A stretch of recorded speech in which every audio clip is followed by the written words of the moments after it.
In other words, I was pressured to let politics and cronyism drive decisions over the opinions of the best scientists we have in government.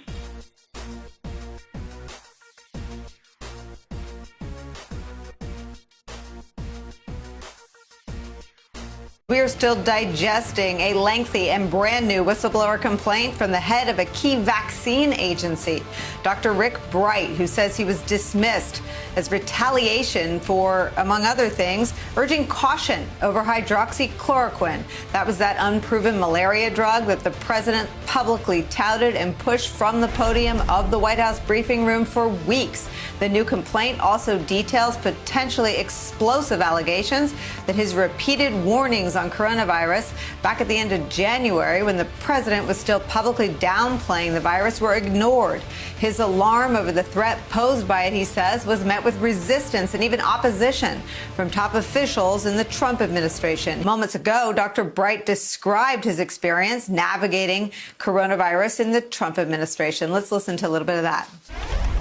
The past few years, however, have been beyond challenging.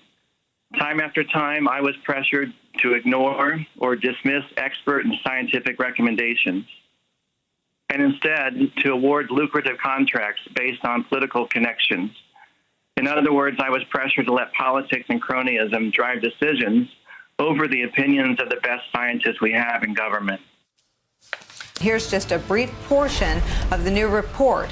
Given his decades of expert knowledge on pandemic influenza and emerging infectious diseases, Dr. Bright immediately understood the global reach of this virus. He recognized that lives would depend on the rapid development of effective diagnostic treatments and vaccines, and that there was no time to waste. Dr. Bright acted with urgency to begin to address the pandemic, but encountered resistance from HHS leadership, including Secretary Azar, who appeared intent on downplaying the catastrophic threat. The report goes on. Dr. Bright initially encountered indifference, which then developed into hostility from HHS leadership, including from Secretary Azar, as Dr. Bright and his staff raised concerns about the virus and the urgent need to act.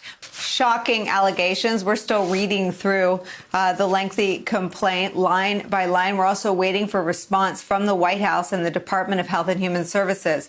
It's worth noting, though, that Dr. Bright is hardly the first account of coronavirus warnings being ignored by Trump and the administration throughout the month of January, when cases were already spreading in this country. And that even now, with the virus holding steady at its peak, more than 1,000 Americans dying every day, and multiple models endorsed by Donald Trump's own administration are projecting it's about to get much, much worse.